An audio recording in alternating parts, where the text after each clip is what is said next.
అందరికీ నమస్కారాలు. నేను గతంలో జిల్లా పార్టీ అధ్యక్షుడిగా ఉన్నప్పుడు ఆ రోజున్న అప్పుడున్న ప్రభుత్వం పైన అవకతవకల పైన భూ కబ్జాల పైన నేను పెదగంట్యాల నుండి వీనిపట్నం వరకు పాదయాత్ర చేసి అప్పుడు పెందుత్తులో ఆ పాదయాత్రలో కొందరు రైతులు నాకు ఫిర్యాదు చేసిన పరిస్థితుల్లో నేను ఒక చెరువు పెద్దన్న చెరువు పెందుర్తి నడిబొడ్డున ఇళ్ళ మధ్యలో ఒక దగ్గరలో ఒక పెద్దన్న చెరువు 8 ఎకరాల 8 సెంట్లు సర్వే నెంబర్ 107/1లో ఒక చెరువు ఆక్రమణకు గురవుతూ కొందరు బినామీలు పేరున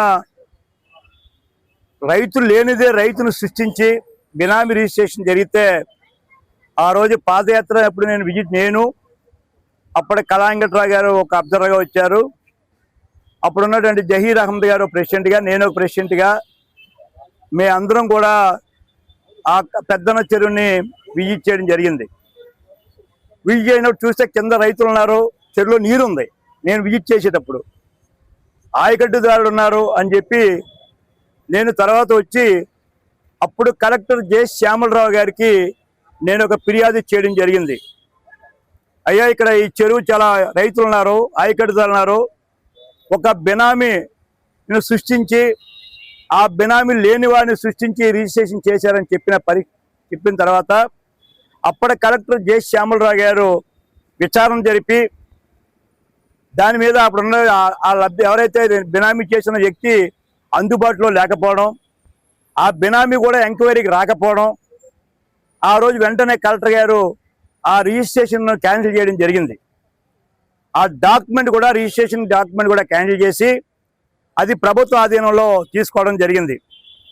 ఇదంతా 2009, 2010 ఆ మధ్యలో అప్పటి శాసనసభ్యులుగా ఉన్నటువంటి పంతకల్ల రమేష్ బాబు గారు పెందుతుల జనసేన అప్పుడు ప్రజారాజ్యం ఎమ్మెల్యేగా ఉంటూ నేను ఫిర్యాదు చేసినప్పుడు వారు కూడా అక్కడ వారు ఫిర్యాదు చేయడం జరిగింది శ్యామలరావు గారికి.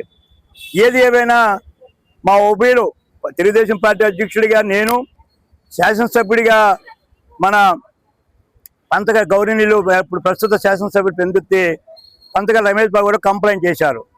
దీని మీద శ్యామలరావు గారు క్యాన్సిల్ చేయడం, ఆ డాక్యుమెంట్ కూడా క్యాన్సిల్ చేయడం జరిగింది. అప్పటి నుండి ఆ చెరువు ప్రభుత్వ ఆధీనంలో ఉంది. వాళ్ళకి రేకులే వేసుకున్నా ఏం వేసుకున్నా అది ప్రభుత్వ ఆధీనంలో ఉంది. అదృష్టవశాత్తు 14-19లో నేను కూడా పెందుర్తి శాసనసభ్యుని అయినాను. అప్పుడు కూడా మా ఆధీనంలో ఉంది. అప్పుడు కూడా దీన్ని ఎవరు కూడా టచ్ చేయడానికి వీలు లేకపోయింది. ఎవరైతే ఈ బినామీ రిజిస్ట్రేషన్ చేసుకున్నారో అప్పుడు బిల్డర్గా ఉన్నారు, తర్వాత ఆయన ఒక పెద్ద ప్రజాప్రతినిధి అయినారు.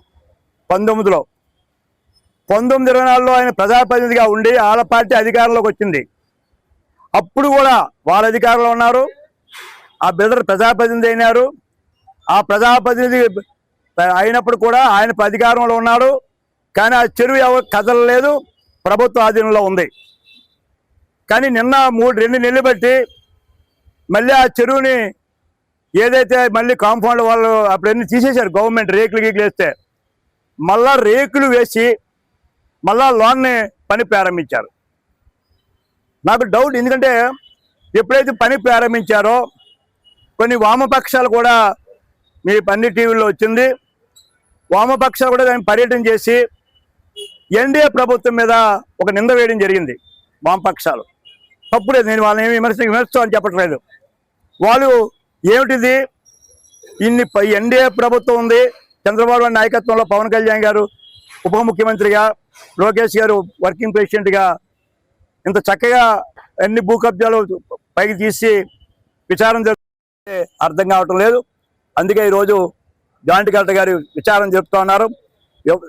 ఎందుకు ప్రజా దర్బార్కి ఇచ్చారంటే మళ్ళీ నాకు ఫాలో కూడా ఉంటుంది, దర్బార్కి ఇస్తే ఈ ప్రజా స్పందనకి ఇస్తే అని చెప్పి ఈ స్పందనలో ఇవ్వడం జరిగింది. త్వరలో దీనిపైన తీవ్రమైన చర్య ఉంటుంది. ఈ విలువైన భూమిని ప్రభుత్వ యంత్రాంగం, మా జిల్లా యంత్రాంగం, అనగా విశాఖపట్నం జిల్లా యంత్రాంగం కాపాడుతుందని చెప్పి ఆశిస్తున్నానమ్మా. నమస్కారం. వద్దండి, ఎందుకు భయం, నాకు ఒక మాట చెప్తాను, మీరు వినండి. బండారు సత్యనారాయణమూర్తికి ఎప్పుడు భయం అనేది లేదు. ఒక్క మాట బండారు సత్యనారాయణమూర్తి భయపడేవాడైతే విశాఖపట్నంలో ఉన్న 8 స్కాములు, మళ్ళీ చెప్తున్నా స్కాములు, దస్పల్లాది ఫైట్ చేసింది నేను, సిఎన్బిసిని ఫైట్ చేసింది నేను, రేడియంట్ని ఫైట్ చేసింది నేను, ఏది మన కార్తీవనం ఫైట్ చేసింది నేను, కోరమనపాలెం వక్ఫ్ బోర్డు ఫైట్ చేసింది నేను, నాగార్జున కన్స్ట్రక్షన్ మధురవాడలో ఫైట్ చేసింది నేను. ఎప్పుడు భయపడేటువంటి పరిస్థితులు లేదు. లేక భయపడేవాడిని అయితే ఈ స్థాయికి నేను రాను. ఇవాళ అక్కర్లేదు, అవసరం లేదు. కానీ సమయం మీకు అర్థమవుతుంది. గతంలో ప్రజాప్రతినిధులు మాజీ అన్నాను. మీరు కావాలంటే రిజిస్ట్రేషన్ ఉంది, మీ అధికారులు చెప్తారు.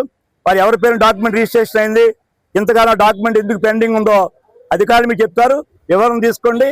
నా ద్వారా అనిపించకండి, దయచేసి క్షమించండి. చెప్పను. ఇద్దరున్నారు అంటే చెప్పాను కదా, ఒక మాజీ ప్రజాప్రతినిధులు ఇద్దరున్నారు. ఒక ప్రజాప్రతినిధి పదవిలో ఉన్న ప్రస్తుతం అనుకుంటున్నాను అని చెప్పి పేర్లు చెప్పను. మీకు వివరాలన్నీ కూడా మన వామపక్షాలు చెప్పారు, స్పష్టంగా ధర్నా చేశారు. వాళ్ళు కాపాడమని భూమిని ఇవాళ ఎన్డీఏ ప్రభుత్వంలో ఉన్న ఒక శాసనసభ్యుడిగా నేను చెప్తున్నాను. మీకు అర్థమైపోయి ఉంటుంది. దయచేసి క్షమించండి. మరొకసారి మీ అందరికీ నమస్కారాలు. Thank you.